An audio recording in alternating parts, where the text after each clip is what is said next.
Yeah, you saw that right. You look at that time, it's a bit shorter this week.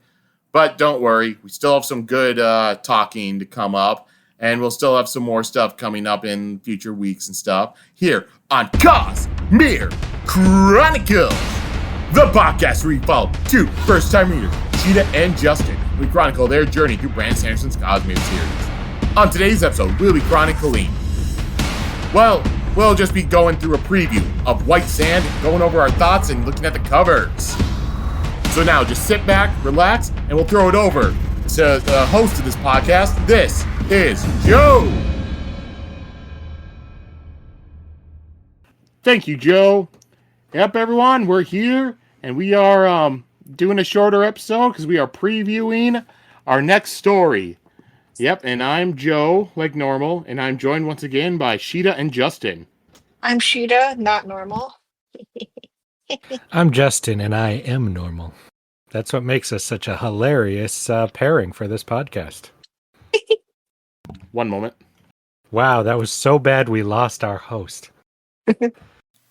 And also, if anybody wants to check it out, on our YouTube, there should be a version of this where we have video. That way you can see the covers along with Justin and Sheta.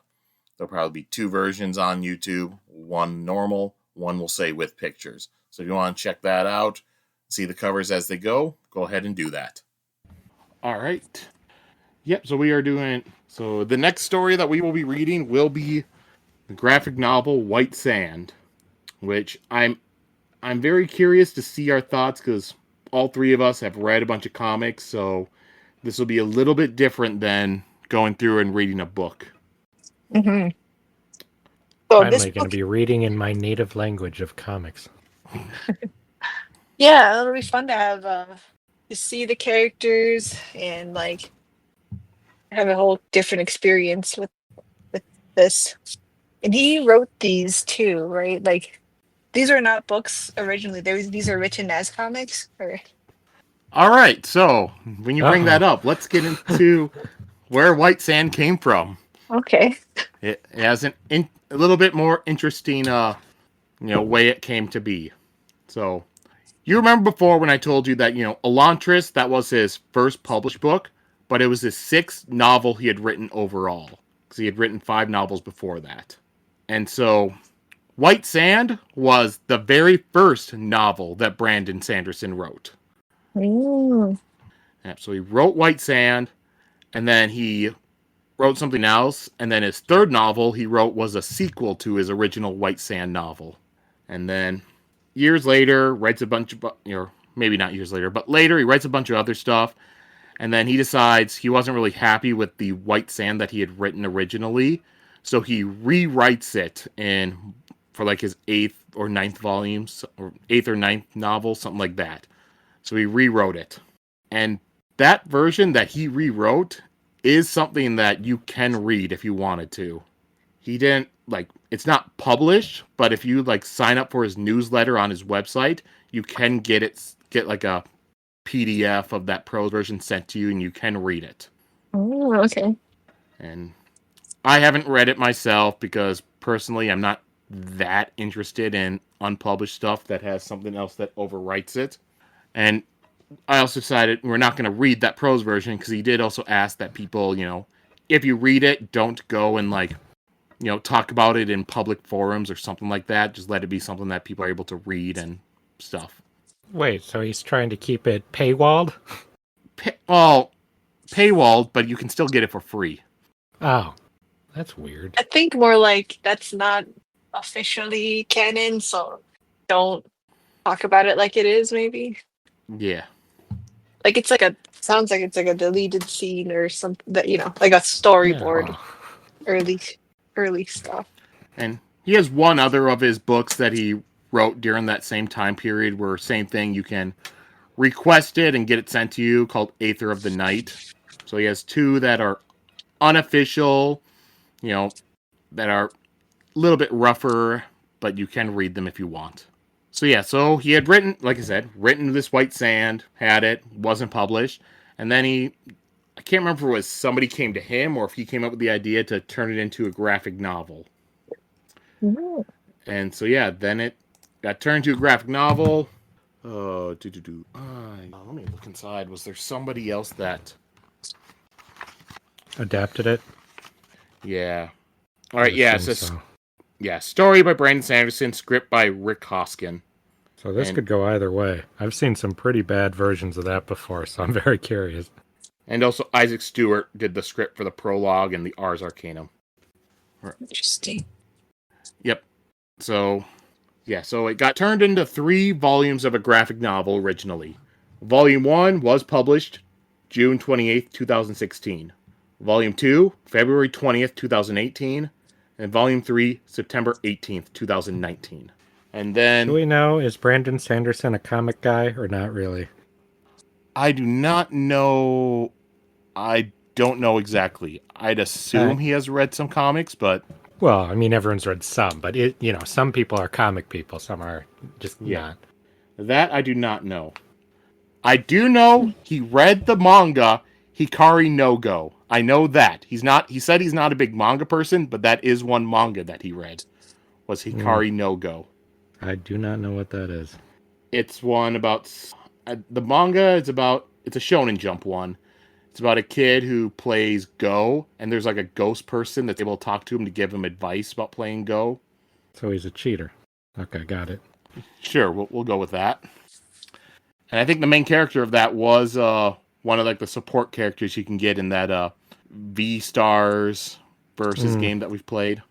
So yeah, so we have 3 volumes all released, and then a little bit later they put all those into an omnibus version, and in that they also fixed up some issues they had, cleaned up some like text bubbles and stuff to make it clear about who's saying what and what they're saying, fix some backgrounds.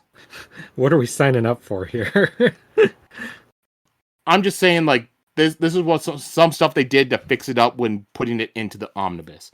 I'm not saying they did a massive overhaul, just, maybe No, I'm saying if there's that many mistakes already. I don't think it's so much mistakes. I think it was more people are speaking different languages. They use kind of a different font for the two.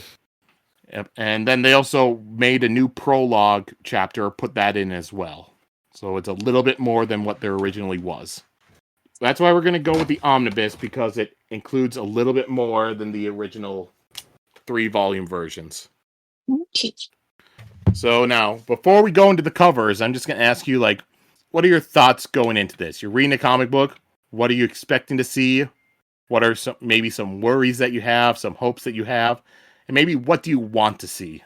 I'm going to be bluntly honest. My expectation based on previous, when a comic writer adapts a prose writer into comic form, my expectations are that this is going to suck ass.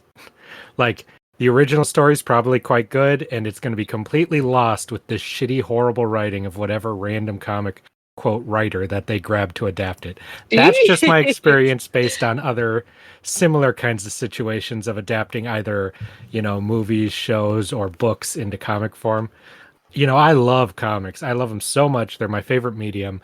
But I'm going to be honest, 98% of comic writers are some of the worst writers who've ever lived. Like, they're so dumb.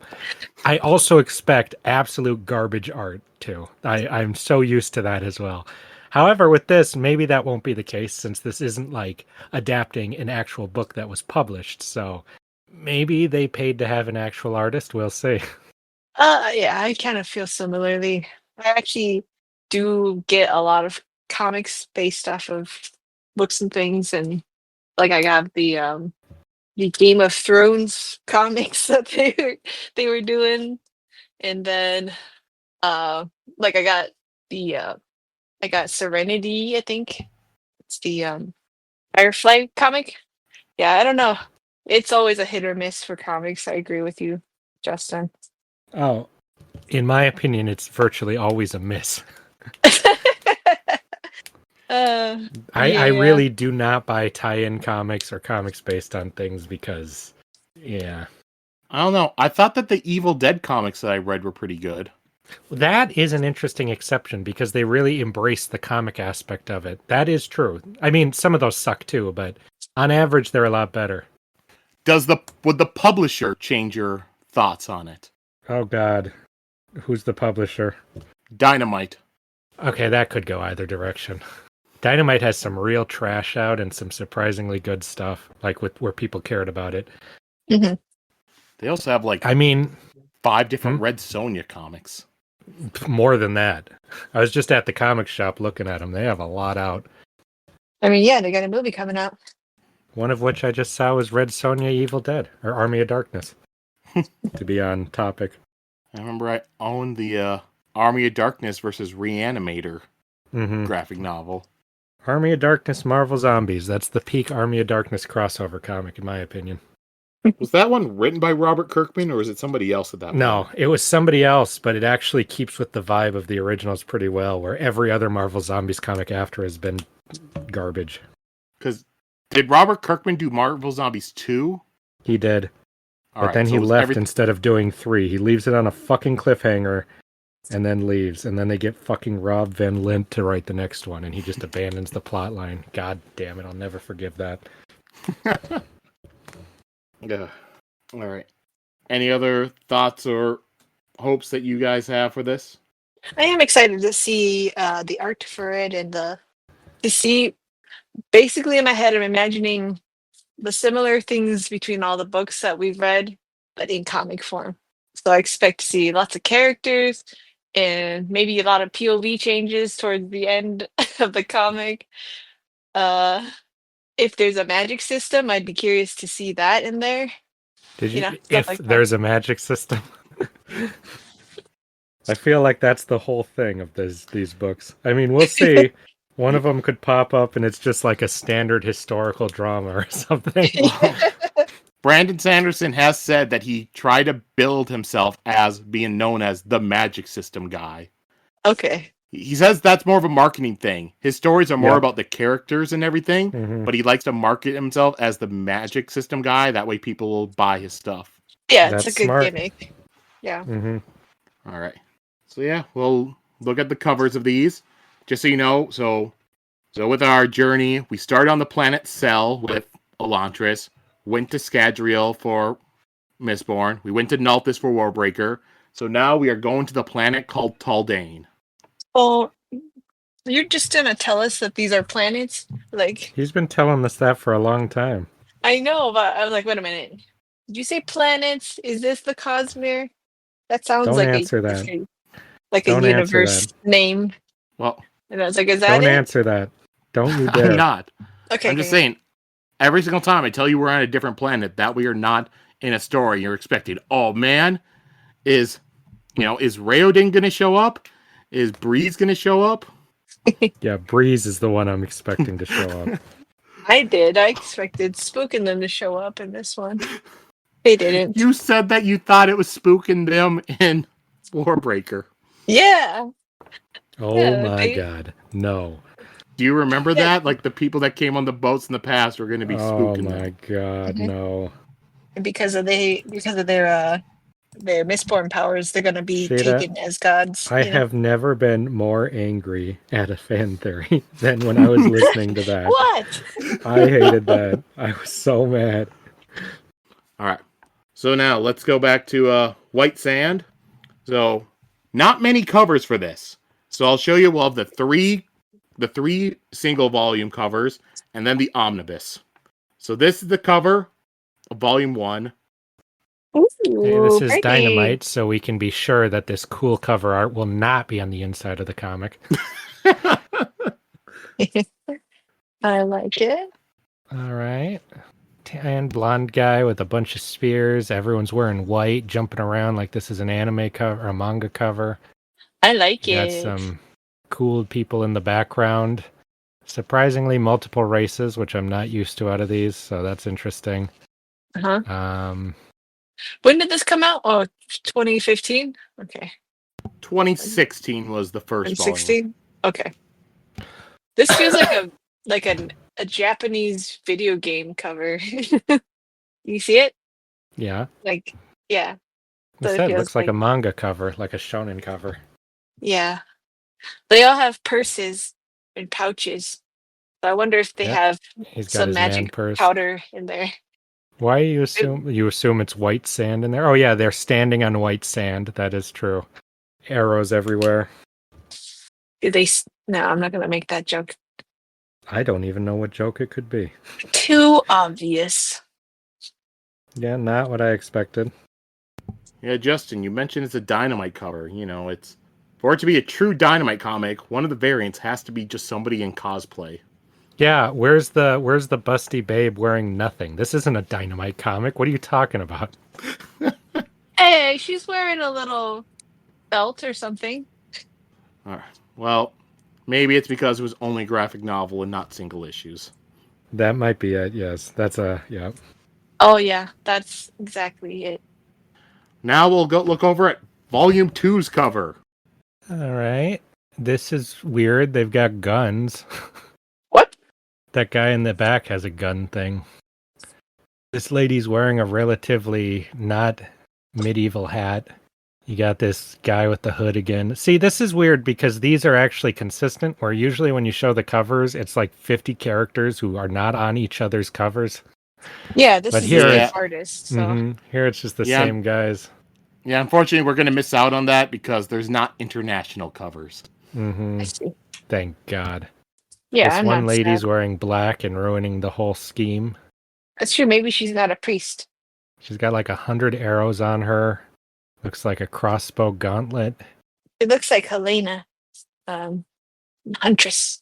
Yeah, this new 52 one. Yeah. Yeah. I can't believe all those pouches, like Rob Layfield pouches Well, it's a and comic. gauntlets, and it's like, all right, let's just go all out. I like this guy's white trench coat though. I also like this guy in the white Hood thing. military uniform in the back. I really like all the designs. So I wonder, I really wonder what the tone is. It's interesting to see art of Brandon Sanderson stuff because it's not specific to any like culture or area or like derivative of something, it's always completely, it feels like made up and fantasy like, but not like in a Tolkien style. So having very creative designs is really cool, and I like seeing it. It's really unique. All right. I guess we'll go on to Volume 3. All right, so they got some kind of shiny light magic. You got fucking Bram Stoker's Dracula in the middle here. That's not that's like Big Mom or the granny lady from Spirited Away. Like It's like Mom from Futurama, right? That's what I see. yeah, that's what I'm saying. Yeah, Mom. Yeah. Yes. I think they're gonna throw pocket sand at each other. That's This the looks magic system. This really looks to me like a video game tie-in comic. Yeah, it does have yeah, the video game vibes are all there. I think it's a font of the title. It's everything. The setup, the fighting, the magics. Even like So we White got light Sand tentacles. I'm 3. excited for that. Yeah, White Sand 3. That was the third game. Yep. Yep. Which does not stay consistent because the second volume does not have a 2 on it. Well, that's confusing. That is it was really gonna bother me. But also the artist changed from Volume 2's cover to Volume 3's cover. You're right. Oh, It you're did. right. Yeah, no. Oh, and the inside of the comic? I fucking hate when that happens. Yeah. God, I hate that so much. All right, well, let's go on to our last cover, which will be the cover for the Omnibus edition. Hey, we got that same lady with the glasses and the blue white outfit, and that same blonde dude with the light hands in the back. Bunch of white sand everywhere, bunch of red flags. A Cosmere graphic novel. Cute. I'm going to be honest, this is by far my least favorite cover. Yeah. That's neither of the artists. It's This interesting. is the one I would not buy. Of the three, I'd be most likely to buy. The first one. Mine is the second one. Oh, you just like the guns. I do like that. I like the first one because of all the monks coming at me. Kind of This feels like fourth, Legion, the movie. the movie even. Yeah. This fourth one kind of looks like loading screen art for like an online video game. Oh, like a phone game? That's me. No, not like a phone game. No. Okay. Though it's also not really a compliment. Well, then, let's just let's just go into the you two. Now it's time for you to come up. What is the plot of this graphic novel from these covers? Ooh, yay, my favorite I'm part. gonna Okay, let you go let's first, see. Sheta. Well, I already said they throw pocket sand at each other. Yep, pocket sand. That's it. No. Okay, so I think this is going to take place in a church or monastery of some kind where they have to use their tornado powers powered by sand. Powered by sand to like fight. What are they fighting? Whoever has these red flags is taking them down. This looks like a because it's all like kind of the same thing. It looks like it's gonna be like the thing, or like they're in the middle of the mountains, like no one else is around but these red flag people, and then the monastery. So they're just gonna keep fighting each other, and it didn't go anywhere.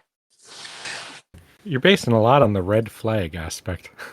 Well, like that's the only Except enemy I I think that's see. just a ripped up tent. I don't think that's a flag. There's a flag.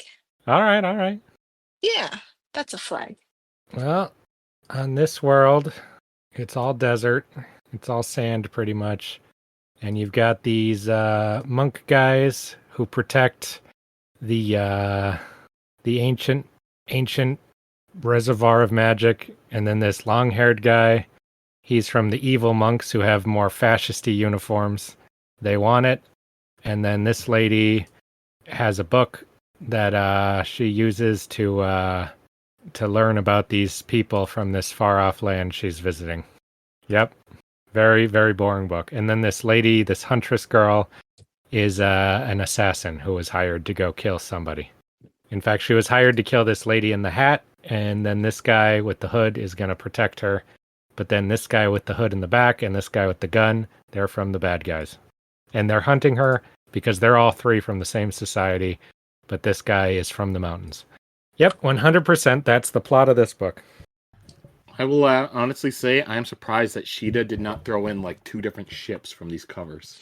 Oh, there will be ships, but We need a right mock-up now. of the There Will Be Blood cover, but with you standing on it and replace blood with ships.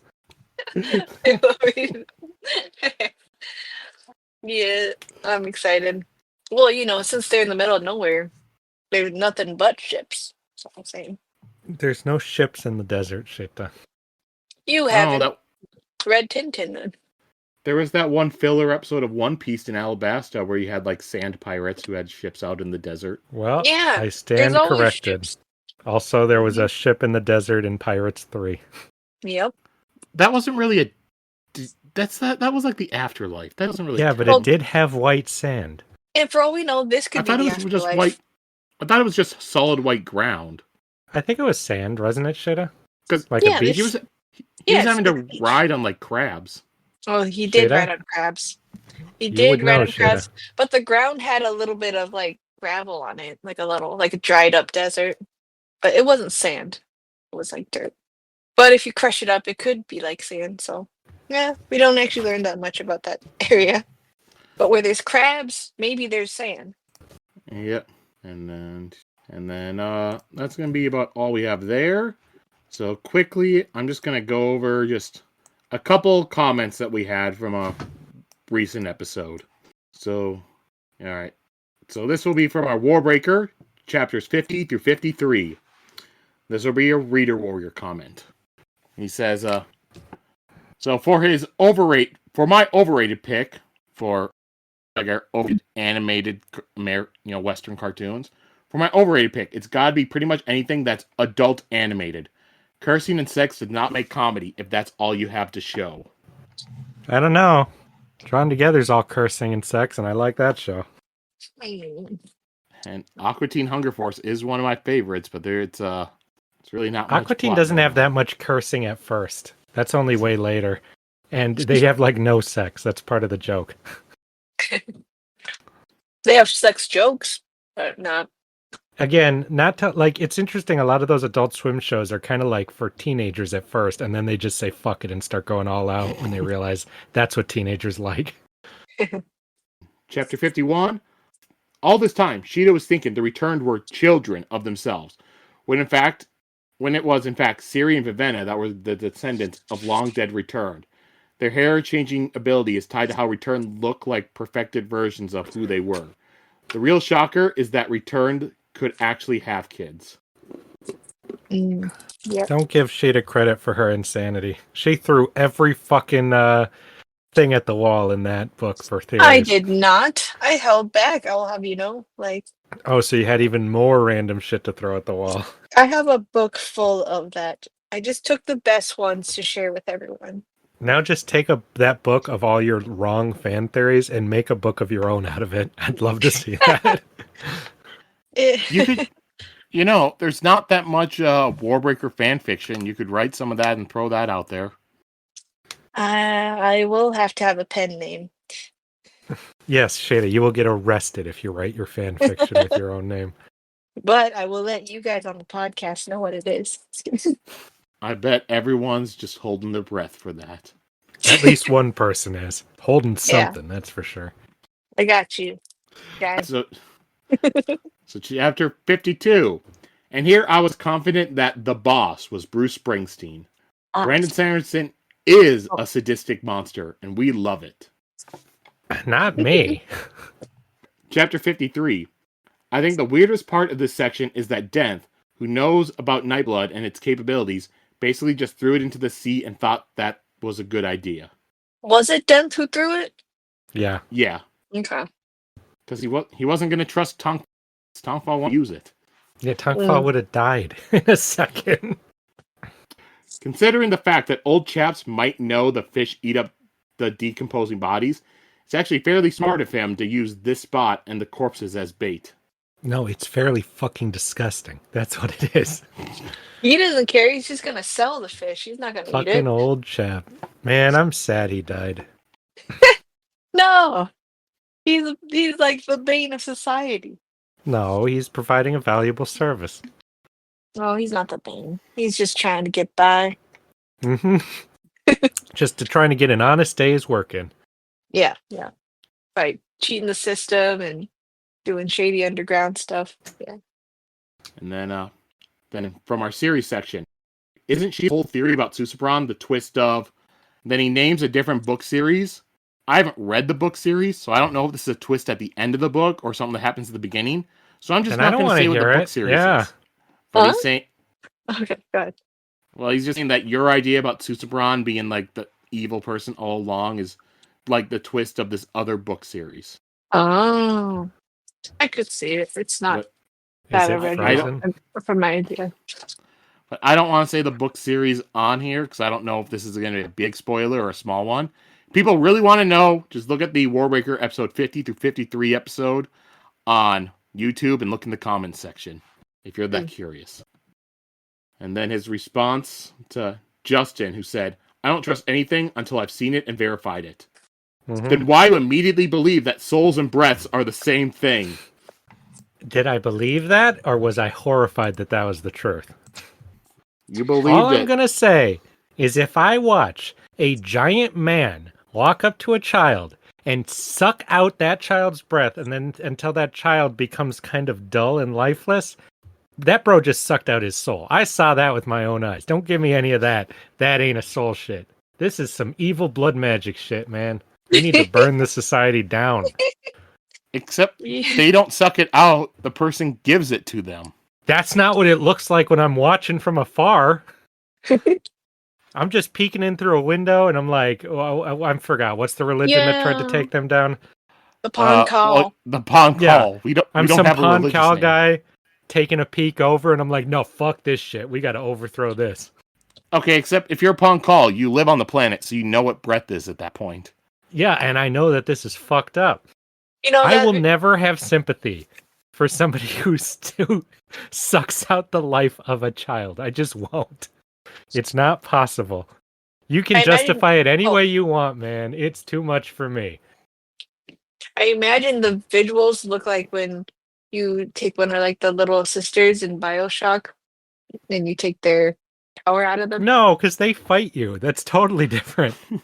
And if you cure them, they're happy at the. Actually, Sheta, I have no idea what it looks like to harvest them. I never did it. So whatever you're Oh, referencing, I never saw. I cured every single one I found. well, I took him. Yeah, but you still got the good ending, so you didn't take too many. I think I tried to take them. I felt so bad I had to restart. I remember that happened to me in when I was playing Mass Effect, the first one. I chose to kill this like one like alien monster thing that was in the tube, and when I chose to Arachni. kill it, yeah, right when I chose to kill it, it showed this sad. Immediately, I felt bad. It's like, oh, I don't feel right about killing this now, but I made the decision, so I have to live with it. Both of you killed the Arachni. I let it live. You people are monsters. Why would you I let it don't, live? It depends who you take I don't with you. remember. There's some really good arguments to kill it, you know? Yeah. Yeah, I don't remember what was said or all that stuff. All I remember is I was just like, all right, I'll kill it. They were responsible I just for the pulled a Arachni switch. wars that killed like millions of people. But then it Mhm. claims, oh, that wasn't our fault. The songs were out of sync and forced us to do it. We won't do it again. And you're like, Right. bullshit. And what will the songs tell you to do later? Like, That we know what. They told them to attack on the Reaper's message. That's the third game. Then you go meet it again, and it's like, we swear this time it won't happen again. Well, no, I don't know that because I killed it, so I didn't get to No, see it because in the third game. you see the Frankenstein version in the third one. If you kill it, it looks exactly the same, and then it makes the same argument for you, and you can choose to kill it again or bring this one back. But if you bring this one back, it betrays you because it's a Reaper clone. So you get the same sequence either way in the third game. Just the dialogue's a teensy bit different. I just remember it's, I was all, I killed it, but the entire game, throughout, once I got the first game, first thought I had is, I'm going to cure this genophage. So my Yeah. whole plot was throughout the next couple games is find some way to cure the genophage. I was for that, but I had to kill that damn arachne. No, man, the genophage is the dangerous one. Krogan breed like hundreds at a time. Like they will overrun the galaxy and oh, like Edie does the math in the game after you cure it, and it's like, oh god. All right. Well, I think we went enough. So for our first episode, what we will be reading, we'll be reading the prologue through chapter 6. Yep, so that's what we'll be reading. Prologue through chapter 6 of White Sand. was it ever in issue form or just No, graphic novel? just graphic Okay. novel. Okay. Essentially, that's the first graphic novel. First graphic novel is chapters 1 through 6, so we have that plus the prologue. Okay. All right, so now let's throw in some plugs. Well, All right. since we're reading a comic, if you want to read comics because you're a comic person, you can come read comics at Profanity Beaver on DeviantArt is the best place to read the full things. If you want to read them in awkward little segments, you can also go to Instagram. For my Instagram, my art will be at my Sheta_bow Instagram, and then other stuff. I'm gonna not put my other one there. That's it. Even though if you've listened to this before, you can easily find it. All right, and for our overall Cosmic Chronicle stuff, you have all the social medias that I somewhat post on are in the description. You can go join those. Different places, or if you can leave a comment or a review, go ahead, do that. Like the videos, whatever. And then if you want to send us an email, cosmicchronicles@gmail.com. Once again, I'll let everyone know that after we do White Sand and Emperor's Soul, we're going to do an episode where we give our overall thoughts on the Cosmere at that point, and also a bunch of different rankings. So if you want to give your own thoughts on, rank all the books we have at that point, if you want to rank the magic systems, rank the villains, rank the different ships, fathers, kings/emperors, and maybe even just your top 10 favorite characters. Do all that, because then we will read them along with ours and compare them. Are you gonna do hottest character? What the hell?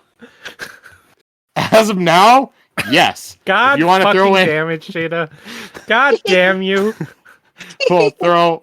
Oh man, how many should we do? 5 or 10? Something like that. Just like 10? Oh god. All right, we'll do top 5 hottest characters. That will also be on the list. If people want to throw in the rankings of who they feel are the top God's 5 fucking hottest damn it. characters. I hate you all. But yeah, any of those, please send them to the email because that'll be so much easier for me to set them aside and keep track of all of them. And the sooner you do it, the better, because I don't know how far ahead we'll be recording. So that way you're not going to miss out. But yeah, but that's it. So everyone, be sure to come back next week for our next episode. As I said, the prologue through chapter 6 of White Sand. So everyone go out there and you know what? All right, may not be the best weather for it, but go try to build a sandcastle. Maybe join a sandcastle competition. What the fuck Yeah. are you? Okay, anyway, yeah, okay, sounds good. Yeah. Get into the mindset of White Sand. Yep. All right. Bye, everyone. Wait, Joe. Brandon Sanderson? I just Oh put it my together. God. Oh my god. Wow. And he's white? Oh my god. You cracked it. Then you cracked the code. Holy shit. I just cracked the code. A lot to think about till next time, okay? I'm good.